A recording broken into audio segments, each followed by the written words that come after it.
OK, for now, gents, thank you very much. The breaking news is that following his latest disciplinary breach last week, Arsenal's Pierre-Emerick Aubameyang will no longer be our captain, the club say, and will not be considered for selection for Wednesday's match against West Ham United. So he will not be involved in tomorrow night's game. We know he wasn't involved in their win over Southampton. He arrived back from France late. Arsenal say we expect all our players, particularly our captain, to work to the rules and standards we have all set and agreed. We are fully focused on tomorrow's match. So that the breaking news, a confirmation that he has been stripped of his captaincy. This is just new news to you guys, gentlemen. He missed training. He obviously was supposed to be taking a COVID test, had to wait until it was negative. He arrived back late. Other things I think must have gone on at the club behind the scenes. Things not looking very good there. Obviously dropped in the win over Southampton, not going to be involved on Wednesday night. How do you deal with a situation like this when you're a manager, Paul? I think he looking at it here, he's put Mikel Arteta in a corner.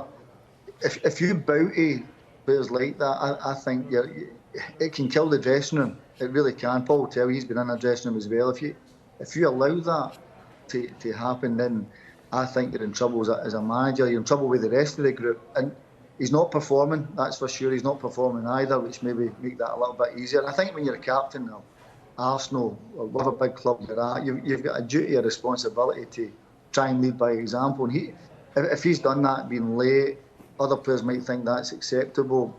I think Mikel Arteta's done the right thing. I don't think you can allow that to happen. Different if he was ripping up and scoring. You still probably came to the same conclusion. But it's a difficult one, but he's put him in a corner, but I think he'd no way to move other than do what he's done. Do you think they needed to make an example of him, Robert, for maybe the younger players as well, in particular, to show, look, we will not tolerate behaviour from anybody? Well, for everyone in the dressing room. I mean, you look around to your captain, you look around for leadership, and you lead by example. You say about the younger players, subconsciously as a younger player, you're a sponge. You absorb everything in the dressing room. And I think Mikel Arteta, as Paul rightly said, has been backed into a corner, and I think he's made the right decision. But I think this has been coming for a while. This isn't the first time he's been left out of the team for disciplinary reasons. There's clearly a problem with his attitude off the field. And I think the manager's done the right thing, because you can't have that in your dressing room. And as a player, you sit there in a dressing room, and it's normally the same 2 or 3 players every week, and you wonder how the manager's going to deal with it. You'll sit there and you'll think, you're in a meeting and think, late again. Is he going to bother turning up? And that comes all the way through the team. And then there's an atmosphere in the team thinking, he's late again. How's he getting away with that? Oh, he's not turning up for training today because he couldn't come back on an aeroplane. He couldn't get his flight back. And all of a sudden, there's a feeling within the team. If the team's not performing particularly well either, you look around and go, well, he's not bothering, why should I? And the manager can't have that atmosphere in the dressing room. So he's absolutely made the right decision. Do you think it's been consistent as well with all players? And it's not the first time that this has happened either, have it? You understand Aubameyang has said he has a mother who has health issues, so of course the club is going to let any player be with their parent.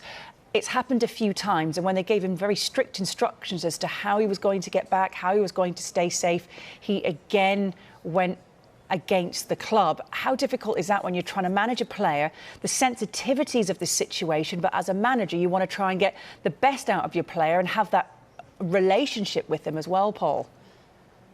Well, I agree with what you're saying, obviously, if his mum wasn't well, but if the manager said to him, listen, you have to be back by Wednesday, here's the protocols you have to do, you have to get back.